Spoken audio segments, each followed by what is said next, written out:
So, i-try natin itong experimental na starter. Kung aandar ba ito o hindi. So, tara, let's go.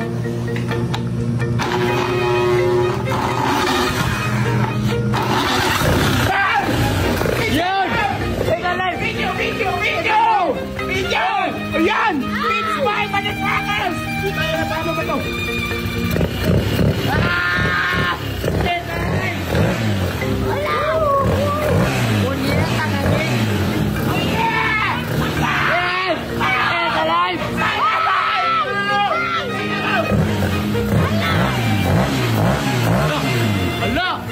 Hala ni Andar! It's alive! Ano masasabi mo, boss? It's alive!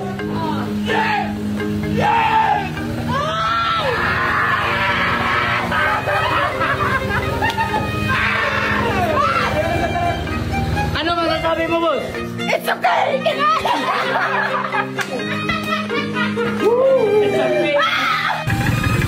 So guys, for today's video, let's test PCX Carb versus PCX Define. Sino kaya ang malakas? Let's find out. Ayan o. Versus Define.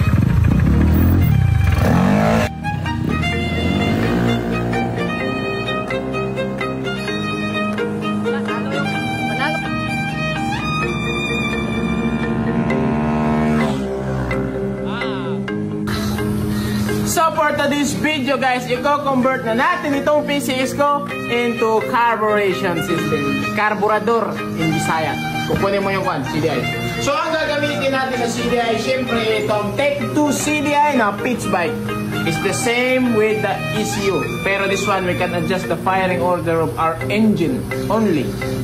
Yung sa FI naman, you can adjust the fuel, air, and fire. Ito, fire only. So the fuel and air, carburation yan. Carburador natin yan itutuno. So ayan, yung gagamitin natin na carten, pitch bike. Siyempre naman, always pitch bike. The best quality na you can find, pitch bike. Try nyo para malaman nyo yung sinasabi ko. So okay, the process is right here. So ayan mga boss, tignan mo dito paano yung plano natin. So ayan, kailangan natin ng pulser at CDI at saka carb ignition. So ang gagawin natin, maghahanap tayo ng firing. So ayan, so ganito yan. So yan, top dead center yan. Ganyan, lagay natin dito yung firing. Magwi-welding tayo ng contact point dito. Atras natin konti, ganyan. Ganyan na yung firing natin kasi lahat ng combustion engine nagpa-fire before top dead center. So yan yung ano guys, technique dyan para ma-convert nyo yung carb, yung mga motor nyo. Pag wala kayong pambili ng ECU, ito, perfect ito, gumagana ito, pero palyado. At saka hindi na tutono, hindi na hassle kung i-remap ko pa siya. Kahapon pa ako nagre-remap, nagtutono wala pa rin. So gagawin nito, ang purpose na lang ng ECU yung ito guys, pang paikot na lang ng stator. So ayan, pang paikot na lang ng flywheel yan. So ito yan, tignan mo. Yan na lang ito. Oh, maandar pa nga yan. Yan na lang yung purpose nito, pang paikot kasi wala itong Bendix starter. So ito ay coil type na starter. So ginaganon pa niya ba. So yan na lang yung purpose ng ECU, pang pa-start na lang. So kaya ang gagawin natin is yung papaandar. So ayan. So magkukuha tayo nito ng firing. Ito lang yung gagawin natin. Pagkatapos, carb niya lahat. Pati charging sa battery, lahat nasa ECU na yan. ECU na yung magpa-fire doon sa battery natin. Mag-chika engine yan, pero lagyan natin ng tape. Yan yung plano natin. So, hopefully gagana, pero sure ako gagana. Kasi ako na yan eh.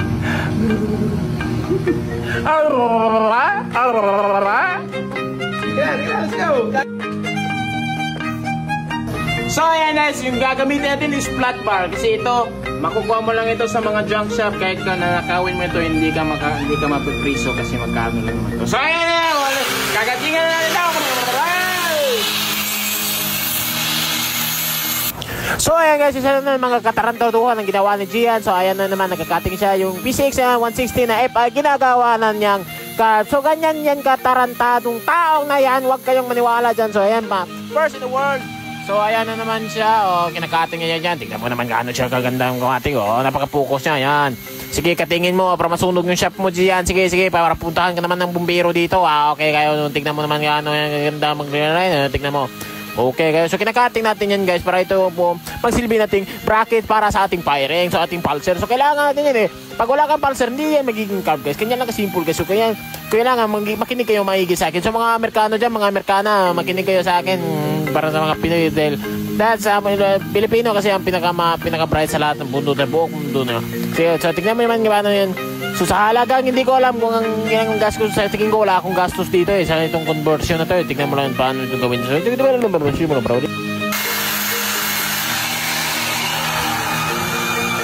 Ayan na po yung bracket natin mga boss. So, ayan o. H. Hayop! So, lalagay natin siya dito guys. Try natin sample natin. Ayan. Hindi kasya, kakatingan pa.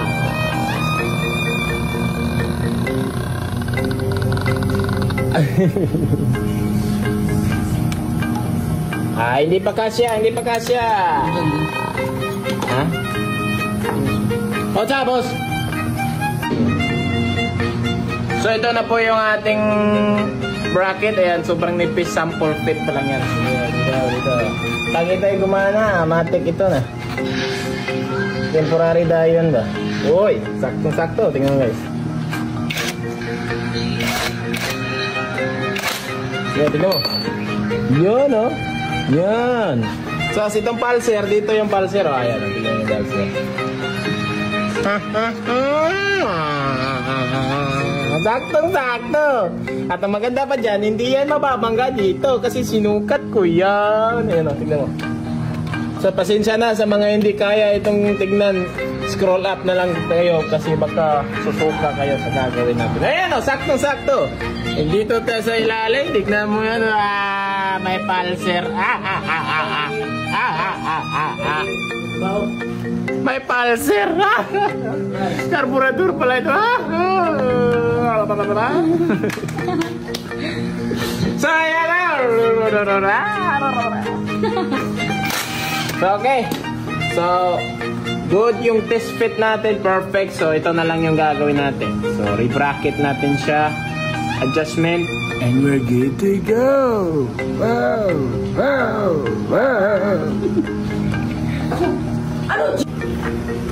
Yeah. So, ayan. Palakihan natin to. Gagawin natin 5mm kasi ito 4mm. So, 14 diskarte lang.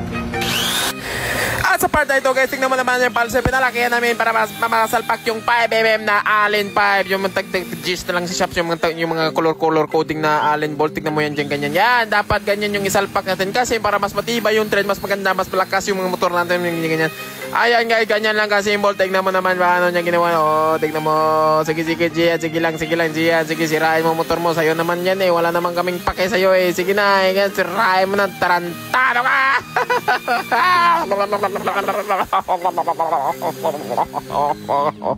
Try mo. Lalagyan natin ganyan. Ganyan. Tapos washer and bowl. Kung malaki itong washer eh. Hanap tayo ng maliit konti. Okay, naka-torque na yan. So, tara, dito tayo.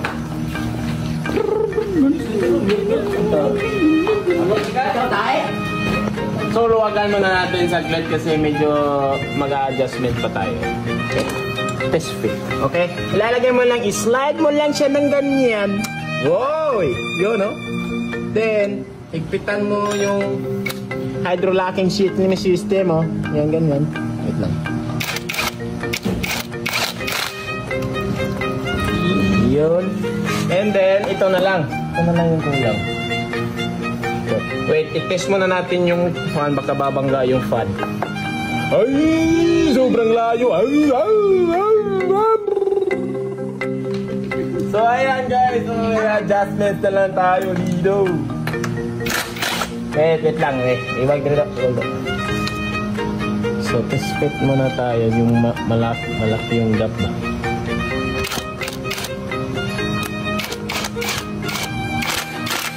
Okay, TikTok. So, malaki yung gap. Okay, perfect na ito. So, ang gagawin ko lang ito ay kasi sobrang ilalagay ko lang dito sa likod.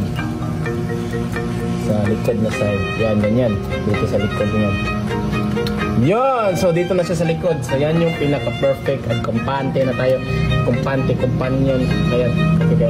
So, ayan. Higpitan ko lang siya sa gusto ko na distance. So, ito ay top dead. Tignan mo. Always check the kunya. Ito yung kunya. Meaning, kung ano yung formation ng engine, papunta ito yung engine, tapos nakaganyan. That is top dead center. Top dead center yan. Huwag mong i-tap na naka-overlap. You need to tap at the compression stroke of the engine. Top dead center. Ano siya? British ko na yun sa inyo para alam na mga for the American people you want to convert their FI to car because they are crazy, just follow me, okay? Top dead center. Ano? I-check mo dito. Ayan. Higpitan mo lang in English. You tight the bolt and the nut so that it will not luag. Okay? Okay, like that. You see, you watch me, motherfuckers. You look at that. Higpitan ko. Oh. Then it's not gonna move. See? It's not gonna move. But we still have one more thing to do. We don't have body ground. So we need to put one ground wire here. And then we make another wire, two wires. One ground and one positive. The positive is the pulsar. So pag nandito na tayo, hahanap na tayo dito ng wiring. So ayan. So dito tayo. Sa positive, para papunta sa CDI, so you need the color black. That's for the Honda. Black is positive after ignition. After you on the engine, black after ignition. Ayan. Then isang ground, green. You got here, you have here now, ground and green. It's ready na. So you connect the CDI positive here in the black and the ground of the pulsar here in the ground, and then you're good to go. Then the CDI have ignition, wiring, and positive one. I will show you later. Okay, remove the air filter because I don't need it anymore. Now remove this one. This is for the wiring to go around. So, balik ko sa Allen bolt. So, I will going to untie this. Wait. Ala, haros ang bukang.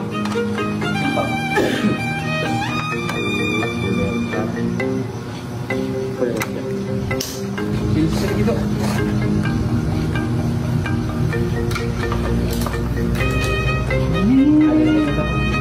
Sisil dah.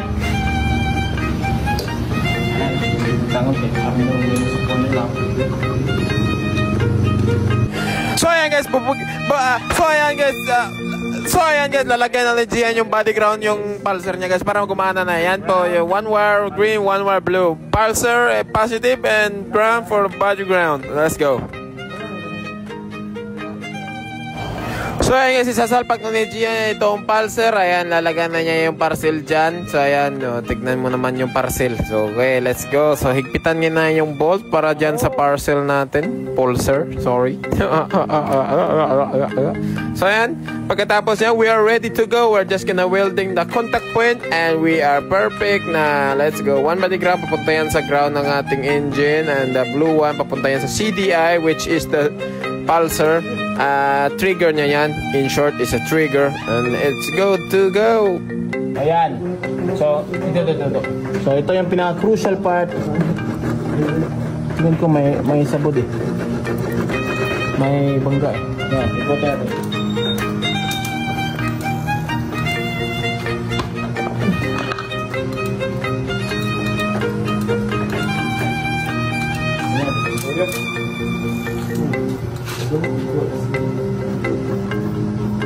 Dito tayo kay Busquets guys kasi magpapagawa tayo ng manifold. Ayan, tignan mo yung manifold natin oh. Dito yung curve. O diba guys? May hinanda na siya na tube na pang ano. Perfect! Okay guys.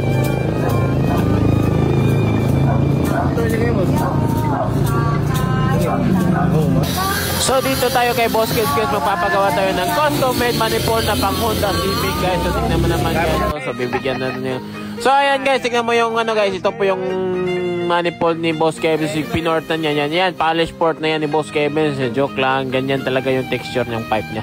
Napakaganda. So ayan guys, so So measurement na si Boss Kevin guys. Tignan mo naman ano niya kaganda. Oh, ayan, Honda Civic yung ginawa niya. Boss, galing mong gumawa ng manifold. Honda Civic talaga. Grabe oh. Tignan mo naman yung cold air manifold. So ayan, kinakating niya na ni Boss Kevin. Ganita, simple kamay ka ng mga motoy. Grabe ka na.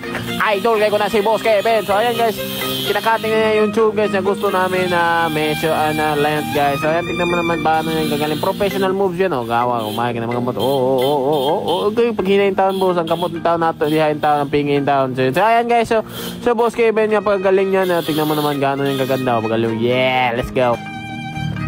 At pagkatapos yan guys, tignan mo naman guys, magtacking na siya guys para fix na yung manifold natin yan. Magtack yan, tack, ganyan lang yan guys, tack lang muna tayo dyan para sure ball yung measurement ni Boss Kevin. Pero alam naman niya yan, ilang taon na siya, 1965, 1952, 1973 pa na si Boss Kevin. World War 2 pa na siya naginana guys. So ayan, World War 3 naman tagaroon. So let's go. Ayan, tignan mo naman yung okay kayo.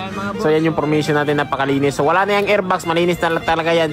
Ginawa namin to para yung aming new box guys hindi mabuslot guys. So ganyan yung Boss Kevin, yung designer namin, yung ating engineer, fabricator, 1965, 1988, 1999. Let's go. Tignan natin yun. Tanawa, nindot, kaya na Honda Civic.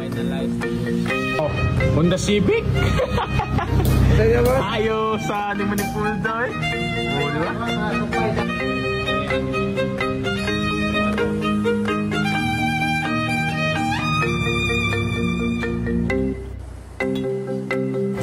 So ito na po yung final formation ng ating manifold. Yeah, fix na yan. So full weld na lang yan ni Boss Kev para wala nang singaw. So ayan, tignan natin. Let's go. So ganito yan. Paano niya gawin yung tig natin guys. So tignan mo paano nyo tirahin. Tak lang din yun. Ayan, tak.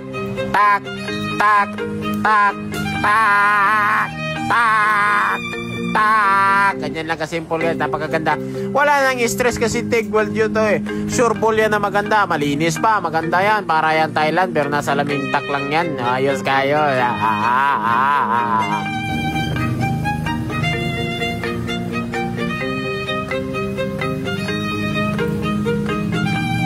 So guys, mao na ning resulta sa atong manifold guys nga Honda Civic na guys. Anawa guys. So ayos na guys. Naka-port pa da ano? Ayos, di ba?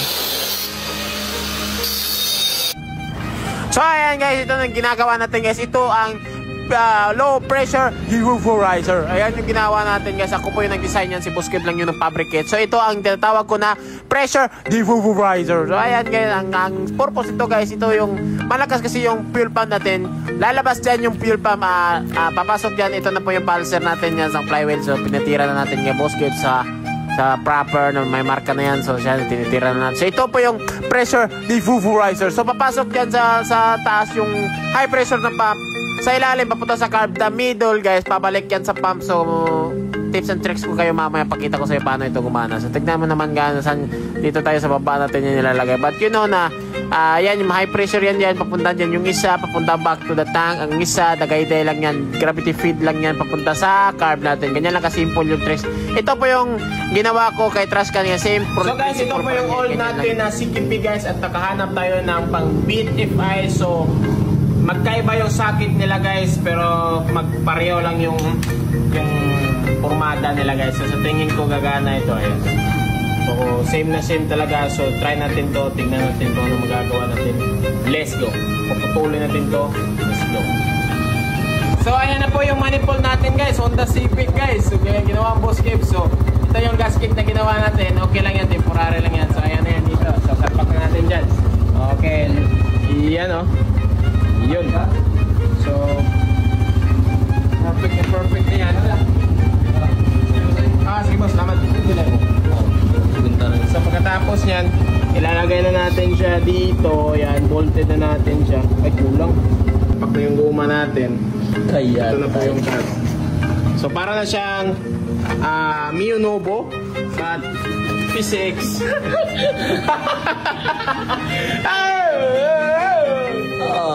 Diba? Kasi dito lang yan eh. Dito mo lang kasi pag dito mo ilalagay, so yung U-box natin kakat natin. Ayokong ikat yung U-box eh, kasi baka ibalik natin sa FI.